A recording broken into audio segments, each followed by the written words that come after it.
En el año 18 de su reinado, el rey Josías mandó a su cronista Safán, hijo de Azalías y nieto de Mesulán, que fuera al templo del Señor.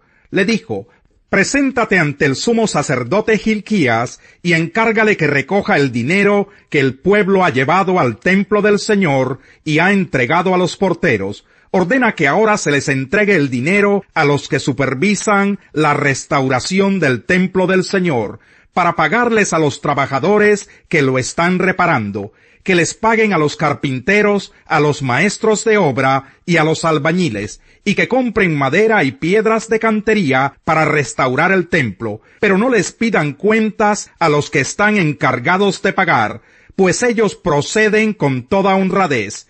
El sumo sacerdote Hilquías le dijo al cronista Safán: «He encontrado el libro de la ley en el templo del Señor». Entonces se lo entregó a Safán, y éste, después de leerlo, fue y le informó al rey: «Los ministros de su majestad han recogido el dinero que estaba en el templo del Señor y se lo han entregado a los trabajadores y a los supervisores». El cronista Safán también le informó al rey que el sumo sacerdote Hilquías le había entregado un libro, el cual leyó en su presencia. Cuando el rey oyó las palabras del libro de la ley, se rasgó las vestiduras, y dio esta orden a Hilquías el sacerdote, a Ahicam, hijo de Safán, a Acbor, hijo de Micaías, a Safán el cronista, y a Asaías, su ministro personal: «Vayan a consultar al Señor por mí, por el pueblo y por todo Judá, con respecto a lo que dice este libro que se ha encontrado. Sin duda que la gran ira del Señor arde contra nosotros, porque nuestros antepasados no obedecieron lo que dice este libro, ni actuaron según lo que está prescrito para nosotros». Así que Hilquías el sacerdote, Ahicam, Acbor, Safán y Asaías fueron a consultar a la profetisa Huldá, que vivía en el barrio nuevo de Jerusalén.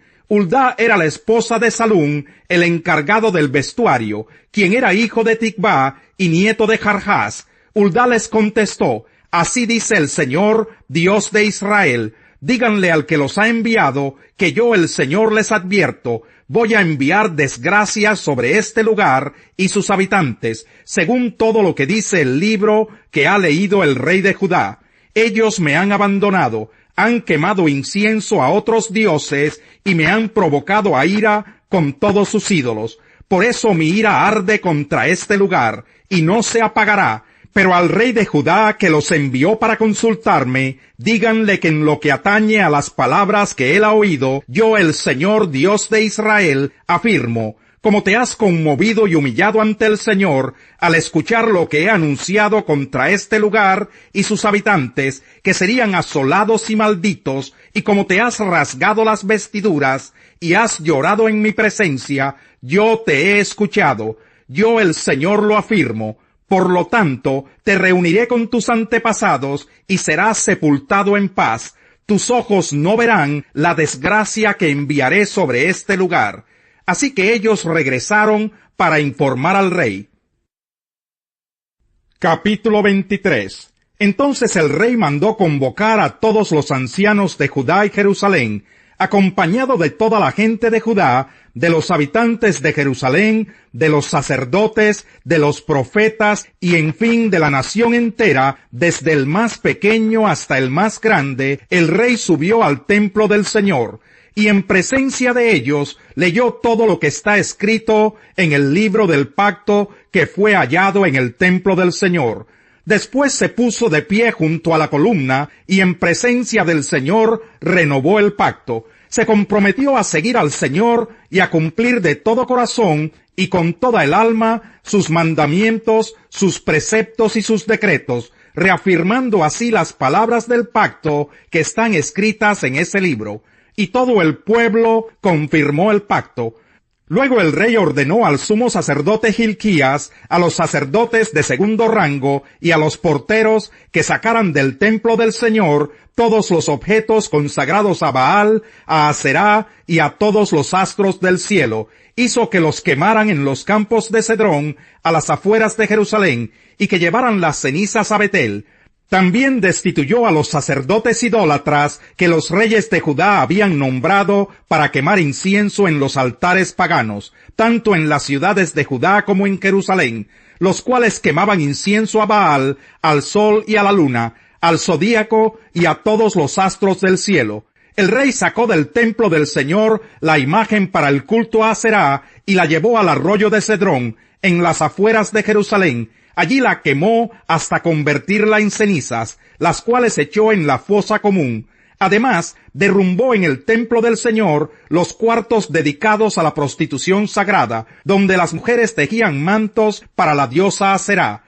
Josías trasladó a Jerusalén a todos los sacerdotes de las ciudades de Judá, y desde Geba hasta Berseba eliminó los santuarios paganos donde ellos habían quemado incienso. También derribó los altares paganos junto a la puerta de Josué el gobernador, que está ubicada a la izquierda de la entrada a la ciudad. Aunque los sacerdotes que habían servido en los altares paganos no podían ministrar en el altar del Señor en Jerusalén, participaban de las comidas sagradas junto con los otros sacerdotes. El rey eliminó el santuario llamado Tofet, que estaba en el valle de Ben Hinnom, para que nadie sacrificara en el fuego a su hijo o hija en honor de Moloc. Se llevó los caballos que los reyes de Judá habían consagrado al sol y que se habían puesto en la entrada al templo del Señor, junto a la habitación de Natán Melech, el eunuco encargado del recinto. Josías también quemó los carros consagrados al sol. Además, el rey derribó los altares que los reyes de Judá habían erigido en la azotea de la sala de Acaz, y los que Manasés había erigido en los dos atrios del templo del Señor. Los hizo pedazos y echó los escombros en el arroyo de Cedrón. Eliminó los altares paganos que había al este de Jerusalén, en el lado sur de la colina de la destrucción, los cuales Salomón, rey de Israel, había construido para Astarte, la despreciable diosa de los sidonios, para Quemos, el detestable dios de los moabitas, y para Moloc, el abominable dios de los amonitas. Josías hizo pedazos las piedras sagradas y las imágenes de la diosa Aserá, y llenó con huesos humanos los lugares donde se habían erigido. Derribó también el altar de Betel y el santuario pagano, construidos por Jeroboam, hijo de Nabat, que hizo pecar a Israel. Además quemó el santuario pagano hasta convertirlo en cenizas, y le prendió fuego a la imagen de Aserá. De regreso, al ver los sepulcros que había en la colina, Josías mandó que recogieran los huesos y los quemaran en el altar para profanarlo, cumpliendo así la palabra del Señor que el hombre de Dios había comunicado cuando anunció estas cosas. Luego el rey preguntó: ¿de quién es ese monumento que veo allá? Y los habitantes de la ciudad le contestaron: es el sepulcro del hombre de Dios que vino desde Judá y que pronunció contra el altar de Betel lo que su majestad acaba de hacer. Déjenlo pues, replicó el rey, que nadie mueva sus huesos. Fue así como se conservaron sus huesos junto con los del profeta que había venido de Samaria. Tal como lo hizo en Betel, Josías eliminó todos los santuarios paganos que los reyes de Israel habían construido en las ciudades de Samaria, con los que provocaron la ira del Señor. Finalmente, mató sobre los altares a todos los sacerdotes de aquellos santuarios, y encima de ellos quemó huesos humanos. Entonces regresó a Jerusalén. Después el rey dio esta orden al pueblo: celebren la Pascua del Señor su Dios, según está escrito en este libro del pacto. Desde la época de los jueces que gobernaron a Israel hasta la de los reyes de Israel y de Judá, no se había celebrado una Pascua semejante. Pero en el año 18 del reinado del rey Josías, esta Pascua se celebró en Jerusalén en honor del Señor. Además, Josías expulsó a los adivinos y a los hechiceros, y eliminó toda clase de ídolos y el resto de las cosas detestables que se veían en el país de Judá y en Jerusalén. Lo hizo así para cumplir las instrucciones de la ley, escritas en el libro que el sacerdote Hilquías encontró en el templo del Señor.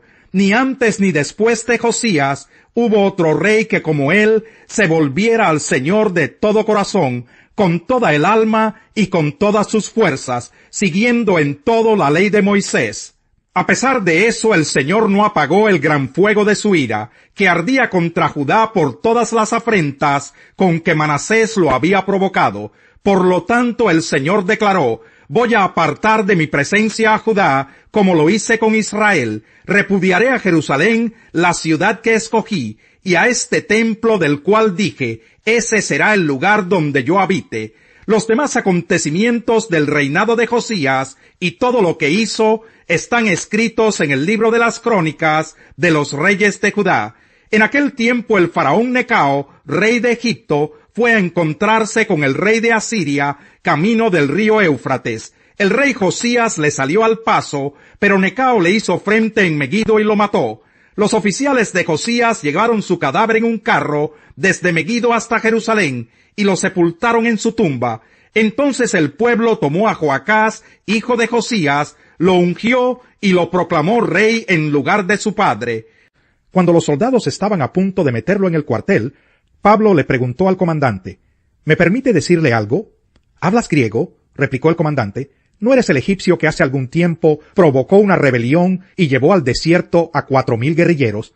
No, yo soy judío natural de Tarso, una ciudad muy importante de Cilicia, le respondió Pablo. Por favor, permítame hablarle al pueblo. Con el permiso del comandante, Pablo se puso de pie en las gradas e hizo una señal con la mano a la multitud. Cuando todos guardaron silencio, les dijo en arameo. Capítulo 22. Padres y hermanos, escuchen ahora mi defensa. Al oír que les hablaba en arameo, guardaron más silencio. Pablo continuó: yo soy judío, nacido en Tarso de Cilicia, pero criado en esta ciudad. Bajo la tutela de Gamaliel, recibí instrucción cabal en la ley de nuestros antepasados, y fui tan celoso de Dios como cualquiera de ustedes lo es hoy día. Perseguí a muerte a los seguidores de este camino, arrestando y echando en la cárcel a hombres y mujeres por igual, y así lo pueden atestiguar el sumo sacerdote y todo el consejo de ancianos. Incluso obtuve de parte de ellos cartas de extradición para nuestros hermanos judíos en Damasco, y fui allá con el fin de traer presos a Jerusalén a los que encontrara para que fueran castigados. Sucedió que a eso del mediodía, cuando me acercaba a Damasco, una intensa luz del cielo relampagueó de repente a mi alrededor. Caí al suelo y oí una voz que me decía: Saulo, Saulo, ¿por qué me persigues? ¿Quién eres, Señor?, pregunté. Yo soy Jesús de Nazaret, a quien tú persigues, me contestó él. Los que me acompañaban vieron la luz, pero no percibieron la voz del que me hablaba. ¿Qué debo hacer, Señor?, le pregunté. Levántate, dijo el Señor, y entra en Damasco. Allí se te dirá todo lo que se ha dispuesto que hagas. Mis compañeros me llevaron de la mano hasta Damasco, porque el resplandor de aquella luz me había dejado ciego. Vino a verme un tal Ananías, hombre devoto que observaba la ley y a quien respetaban mucho los judíos que allí vivían. Se puso a mi lado y me dijo: hermano Saulo, recibe la vista. Y en aquel mismo instante recobré la vista y pude verlo. Luego dijo: el Dios de nuestros antepasados te ha escogido para que conozcas su voluntad, y para que veas al justo y oigas las palabras de su boca. Tú le serás testigo ante toda persona de lo que has visto y oído. Y ahora, ¿qué esperas? Levántate, bautízate y lávate de tus pecados, invocando su nombre. Salmos. Salmo 1. Dichoso el hombre que no sigue el consejo de los malvados, ni se detiene en la senda de los pecadores, ni cultiva la amistad de los blasfemos, sino que en la ley del Señor se deleita, y día y noche medita en ella. Es como el árbol plantado a la orilla de un río, que cuando llega su tiempo da fruto, y sus hojas jamás se marchitan. Todo cuanto hace prospera. En cambio los malvados son como paja arrastrada por el viento. Por eso no se sostendrán los malvados en el juicio, ni los pecadores en la asamblea de los justos. Porque el Señor cuida el camino de los justos, mas la senda de los malos lleva a la perdición. Ciudad amurallada es la riqueza para el rico, y éste cree que sus muros son inexpugnables. Al fracaso lo precede la soberbia humana, a los honores los precede la humildad,